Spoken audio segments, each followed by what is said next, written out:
Welcome to another episode of Empower Apps. I'm your host, Leo Dion. Today, I am joined by Rudrank Riyam. Rudrank, thank you so much for coming on the show. I really appreciate it. Thank you so much, Leo, for having me. We've had a busy few weeks here, just getting over WWDC. Really glad we finally have you on the show to talk about developer productivity, which is really good timing because of all the new stuff that's come out. But before we begin, I'm going to let you go ahead and introduce yourself. So, hi everyone. My name is Rudrank Riyam, and currently I am working as the iOS Developer Relations Engineer at CodeMagic, which is a mobile CI/CD platform. My day-to-day job is on helping and advocating to the iOS community. I Cool. have Yeah, go ahead. So I just wanted to put in that I previously worked as a freelancer across all the Apple platforms, and I have shipped a lot of apps for the clients. Yeah, that's awesome. Really glad to have you on. I like a lot of the stuff you've written about, and just glad to have the opportunity to have you on this time and specifically talk about developer productivity. Before we begin, maybe you want to give a definition of what you mean by developer productivity. So, if we go by the normal formal definition of developer productivity, where we are supposed to be productive across a particular time period, I think for me, developer productivity is where you are working and giving your best on a particular project or in a particular job for a particular time where you are assigned, and you are able to give your best with the good maintainable code and documentation when required. And that's what developer productivity is for me. So, we've talked about knowing your tools when Dominic was on to talk about Xcode. And we'll get more into Xcode 14 at the closer to the end of the episode. But what are some tools that you should know about besides Xcode when it comes to being a productive developer? I think the main productive tool that when you're working in a team or that you require, because as an iOS developer, you are working with GitHub or GitLab and you require version control, right? So you may use the terminal if you are a hard fan of it. But I am someone who is a visual person and uses the source tree for managing all the branches and everything.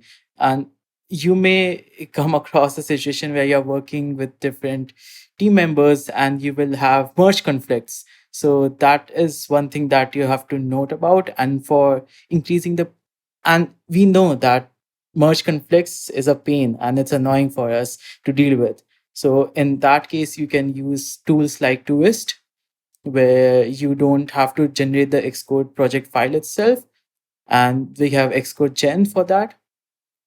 And I think that significantly helps you improve the productivity, especially if you are working in a big team and you may have frequent merge conflicts and dealing with the code base in general. Yeah, I'm a big fan of Xcode Gen and Tourist when it comes to merge conflicts for Xcode projects for sure.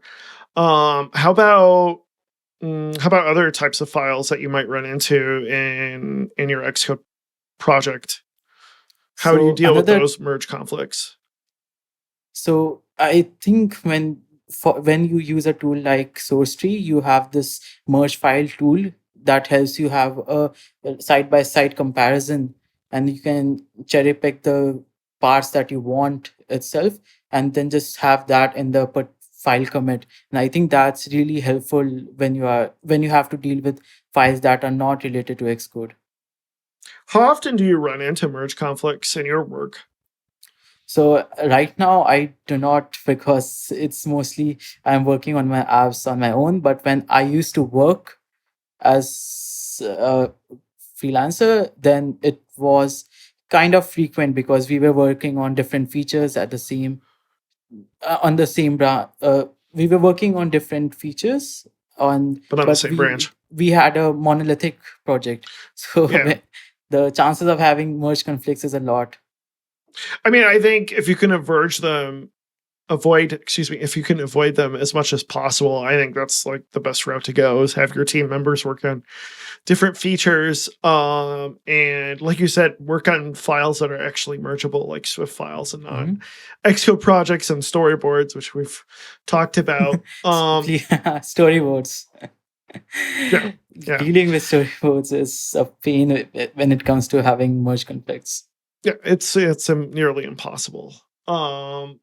So we talked about Git.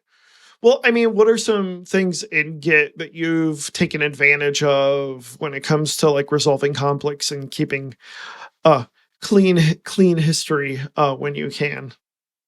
So as I think I try to have when I code, I try my best to have clean commits in a sense that if I have to go and refer back to them in the future, I know who to get blame. Yep. It's usually myself, but then having cleaner commits and making sure that you commit on time is a good way to have a clean history. I'm a Yeah. big fan of having a clean history. And when you're working with different files, like when your workflow configuration file, I make sure that having different pull requests for them, or when you're adding new assets to your Xcode projects, you have different commits for them and different pull requests. So there are the one on one side when we have a code and a non-code differentiation. Yeah, like I'm like a big believer in CI and just using that as a way to maintain a good code quality as well.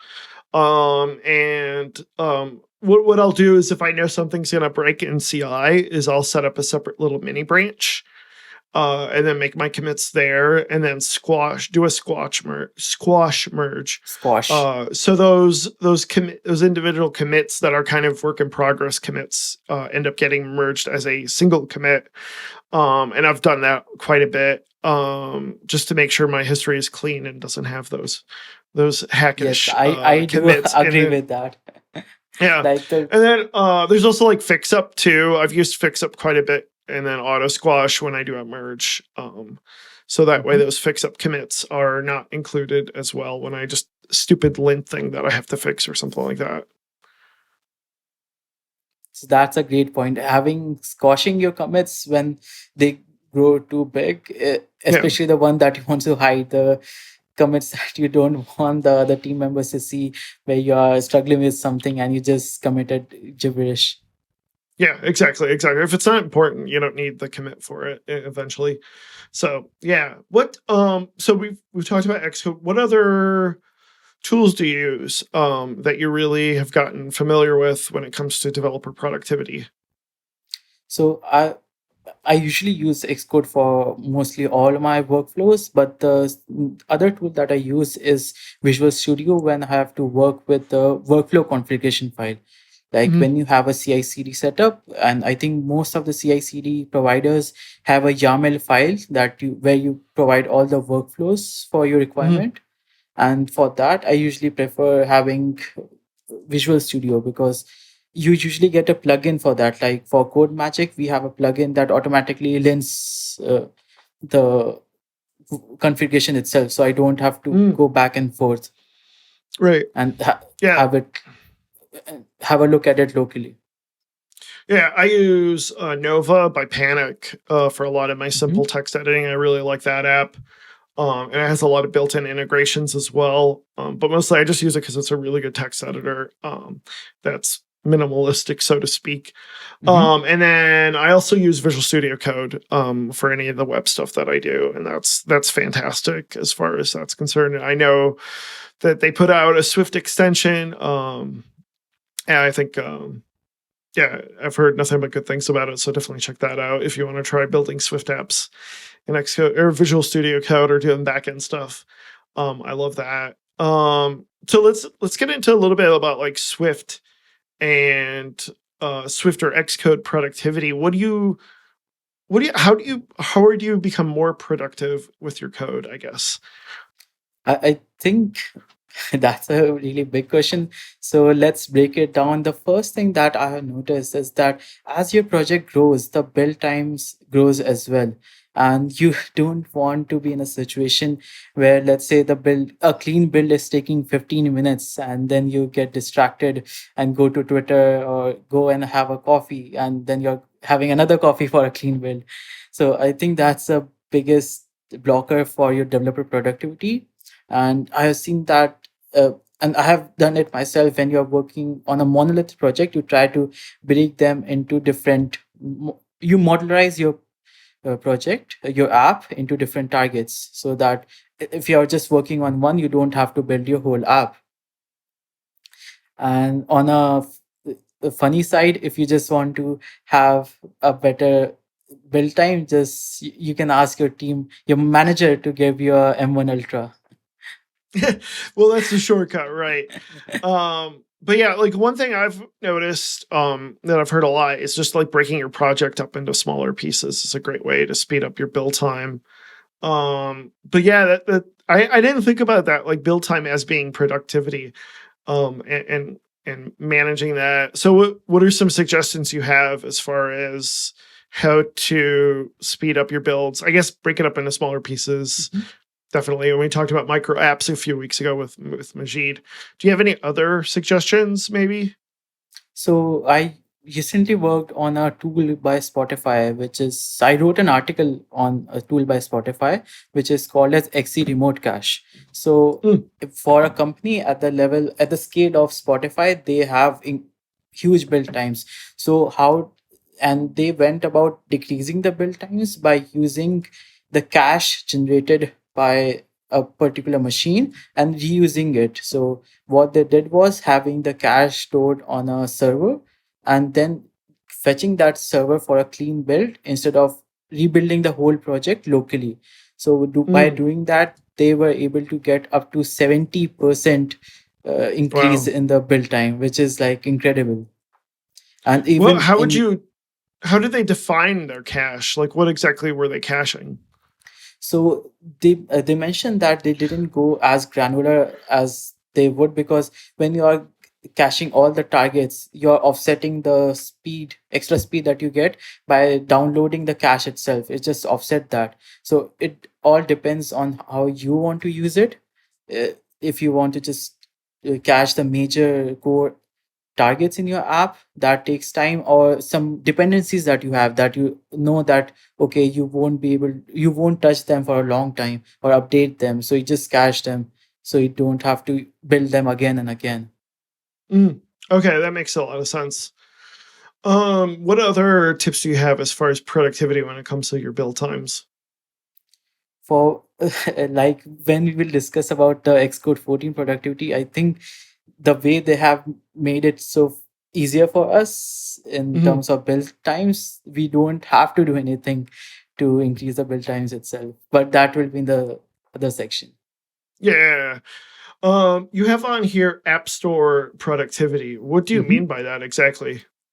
So we know that when we are working on apps, we have this process of going archiving the builds and then having them on test flight or releasing it on the app store. So one thing that I've noticed that discourages me, or I think even if you are working as a developer, is when you tried your best on a release and that build was rejected by Apple due to some silly mistake that you made, and then you have to do the whole process again of archiving it, getting it to the app store, then waiting for review. And one thing I've noticed that when your app is rejected, the next build that you send for review, it is usually uh, delayed by, it's not as fast as the first build when you're sending it to the app store. And so one thing that you can make is a checklist to make sure that you don't commit some small mistakes that you have to repeat the whole process. That takes a lot of your productive time. Yeah, exactly. What do you have? Do you have the actual checklist? What do you have on the checklist, I guess? So for my checklist is to make sure that I actually write tests. So don't have a screen where the it's crashing somewhere, because I've Yeah. seen that the reviewers are very specific and they test each and every screen. Specifically, if you have a uh, screen for in-app purchases. So you have to make sure you don't have any Yeah. placeholders there or anything. So, and another tip on for the App Store is that when you are creating the App Store screenshots, that takes a lot of time if you are doing it manually. And if you have localization, and for each language you have to support like 10 or 15 screenshots, and that just exponentially grows for each language that you add. Mhm. So for that you can just use an automation tool like Fastlane, which really helps you in the process of creating those screenshots. Yeah, I agree completely. That's something I've been playing around with quite a bit, is getting those screenshots and then using Frame It to frame them, Mhm. and automating that piece. There's a lot you can do there with Fastlane. Um, yeah. Anything else about productivity you want to talk about before we jump into Xcode 14? I think the last productivity tip regarding when you are having a workflow is your CI/CD productivity. Yeah, very much so. Because like let's see that if you are make one thing is that you don't want to make unnecessary commits, that if you are making a commit you don't want to have an unnecessary build that takes up your minutes on your CI/CD. So you may make a small change or a word change in the documentation, and that is triggering a build on your CI/CD and running all the tests when it doesn't make any sense. So for Right. that, you can just use skip CI in the commit message itself, and the CI will just skip that whole build.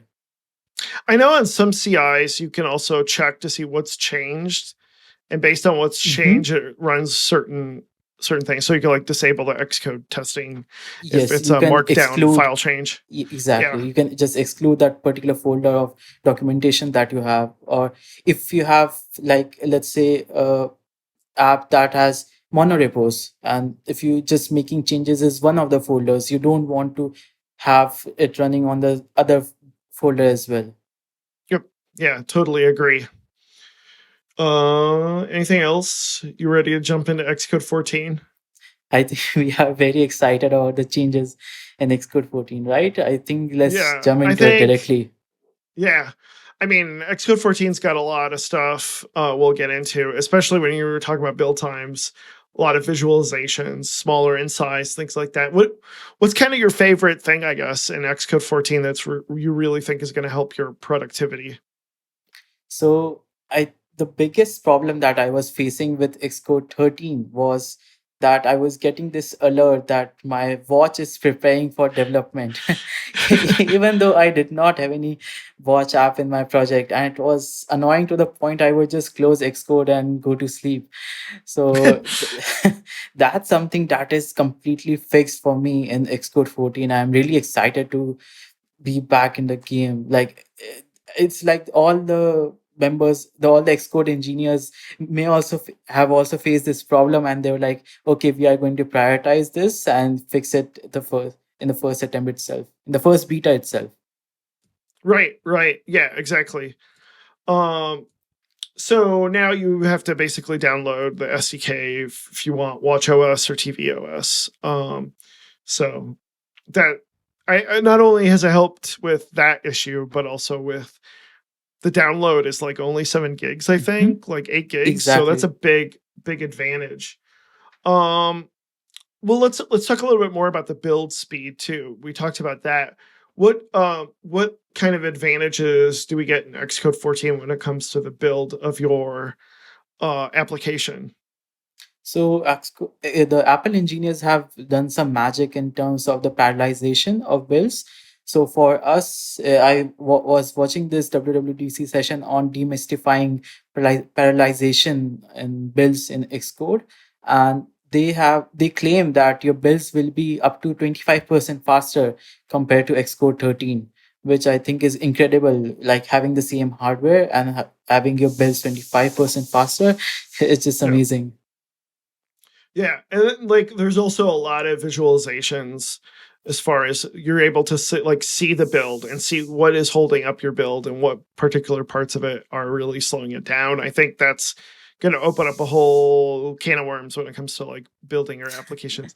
Like you said, we already just got these M1s, and now it's like we're getting more optimizations on Xcode for builds. It's going to be a big difference from 2 or 3 years ago. Like as you mentioned, the build time lanes is an incredible feature, especially if you are someone who prefers to have a visual timeline to see which file is taking how much time instead of just going having a hierarchy, because these are Right. placed in a way that it shows the parallelized files that are being running concurrently, and you can see that all the files that are being compiled plus the scripts that may be taking a lot of time. Like if you're using a script to run your Google pods, so you will see that okay, this one is taking like 5 seconds, so you know what's a blocker and what is not. Yeah, exactly. What are some of your other favorite productivity enhancements in Xcode 14? So one thing is that, which is I think got really famous on Twitter as well, is sticky headers.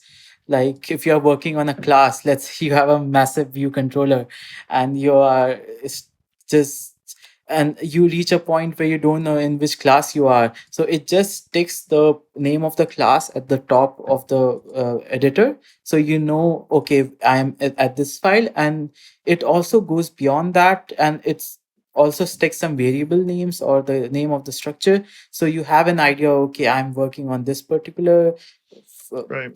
class or a struct, so I don't have to go back. It's a very small minute detail, but I think as you're working on Xcode daily, it just adds up and saves you some time, Yeah. a Yeah. lot of time Agreed. over the years. Right. Um. Yeah. So we talked about no preparing watch for Another Xcode. thing I think it's really big is the having just one asset catalog, which is like 1024 x 1024 image Yeah. instead Yeah. of Yeah. We talked about that in the last episode, and just how like I'm not sure what to do with my app that is able to build icons for SVG files, because I don't know if there's a market for that now. It'll be interesting to see. They definitely like. It's interesting how they like have this pic. I didn't get to do the pixel perfect app icon design thing. I really wish I did, because that looked really cool. But they definitely think that there's a market for like having different designs for different sizes. Mhm. But like we know how many Yeah, developers just simply use a single exactly. size. I think for So we'll most of see. us, it will be just having that single asset catalog, because we don't want to go into the integrate details of having a 32 by 32 and making sure that it looks really Right. fine.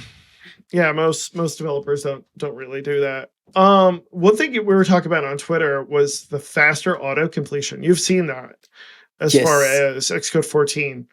I know like auto completion. I haven't tried refactoring yet. I'm really curious about that, because I do a lot of refactoring where I'm just renaming a class, or refactoring a function.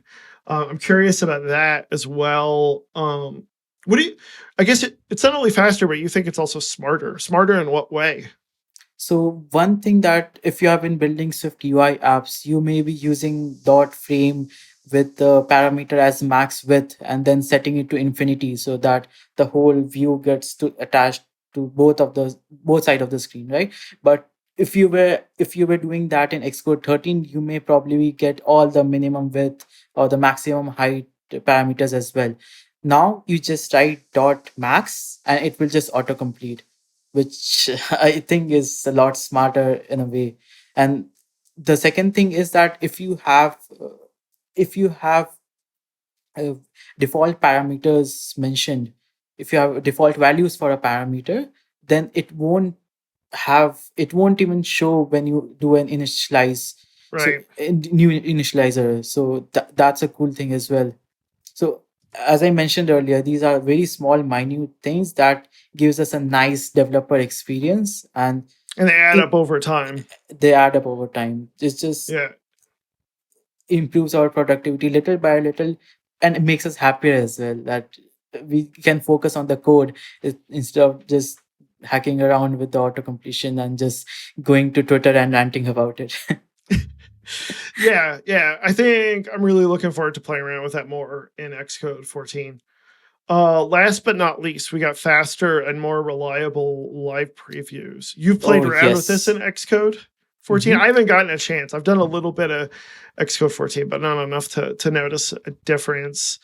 I like, for me, it's been buggy at sometimes, like especially when I'm doing a Swift package or something like that, where my Hmm. Swift UI code is not in the app itself. But you've noticed big improvements in live previews. So when I started out, I was just doing it on a smaller screen, and I thought, okay, the difference is not big. But then I spent a whole morning when I was creating a whole new screen, and then I realized, okay, the new power of the Xcode previews, because they are reliable. The earlier Xcode previews that we had, it would just go on circling with the scrolling thing Right. in the scrolling Right. indicator, and you would have it will just pause or it will crash. But the new one, it's just amazing, because you if you know about the hot reload thing in Flutter or React Native, I think we can have the new Xcode previews are as fast as those, where it's just loading Wow. instantly. Yeah. That's And awesome. another thing is that you don't have to write extra code for adding new previews. So let's say Mm, you want to have different variants when you are checking for dynamic type. So you can have 12 variants from small to all the way up to the extra large accessibility size. And you won't have to write a single line of code. It's just one button now. have you tried out Xcode Cloud at all? Yes, so I did try Xcode Cloud last year. I was just trying to it, Hmm. figure it out, because I was trying to see, because when you have a CI/CD integrated in Xcode itself, it is a little bit easier to work with. Yeah, I'm just kind of curious. What's your thoughts on it? I think if you are an individual developer working on your project and want a CI/CD, then it and you want to have a new workflow that you're creating, then I think it's a good benefit for you, especially that you are getting Yeah. 1500 minutes free till I think end of 2023. But Hmm. for those who already have it set up and are used to Fastlane and don't want to tie themselves to a particular system, then Right. for that, I think I will give it a pass, especially if you're working in a team where you have non-Apple apps as well. I mean, I think if you don't have anything, it's totally worth your time to take a look. If you have something existing, it might not be worth it for you. Yeah, that's kind of my gut feeling. Unless they can provide something on top of what Fastlane and other CI systems have, Mhm. um, like it Like might not be the right fit to change your whole CI system over to Xcode exactly. Cloud. It doesn't make sense to just see this new shiny thing out there and have your whole Right. CI/CD, which has been working well for the past few years, and just jump ships. Are you a frequent user of like keyboard shortcuts too when it comes to Xcode? I am not, unfortunately. I need to get Okay. used to it. I mean, I think that's a big thing that would help productivity a lot is keyboard Yes. shortcuts. We talked about that with Dominic in that episode, but I found that to be a big help. And then, um, yeah, I mean, I think getting to know Git from the terminal is a huge help too. I don't. That's the way I do it because I've just never been comfortable with a lot of the GUIs out there. It's not easy. If you can do it through something like GitLab and GitHub too, that and Mhm. doing pull requests, that's always helpful as well. Is there anything else you wanted to mention before we close out? I think one the tip that I got from one of the sessions was that you can now have all the test flight feedbacks in Xcode itself, Yeah, which is yeah, a incredible thing you do, because you know that working with appstore connect the website is not a good no, experience. yeah, It's mostly a totally. blank screen, and having the test flight feedbacks in Xcode archive itself, it's going to be a great productivity tool, because you're not context switching every time. Yep, yeah, completely agree. Anything else before we close out? This has been awesome. I think this is hopefully super helpful to a lot of folks. As far as who want to be a little bit more productive, and especially with the new release Xcode and how that can help.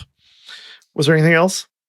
I think to conclude, Xcode 14 has been an amazing release. I've been following the releases in the past few years, more than a few years, and I think this was one of the best releases they have done. What do you think? Yeah, agreed. Where can people find you online, Rudrank? So I am very active on Twitter at Rudrank Riyam. Rudrank Riyam is just my full name, and Okay. that's it. We'll have links in the show notes to all that, as well as to that Testlight talk. Hopefully, we'll find that one. And thank you so much for joining us for this episode. It's been fantastic. I think our next episode we'll have Michaela Karen on to talk about backend. And also we'll have Daniela on as well to talk about WWDC. So if there's anything you want to ask when it comes to backend choices, let me know. Thank you so much for joining us. You can reach me on Twitter at LeoGDion. My company is Bright Digit. Take some time to post a review. Let me know if there's something you want me to cover from WWDC in a future episode. And like and subscribe if you've watched this on YouTube. Thank you again and have a great rest of your day. Bye.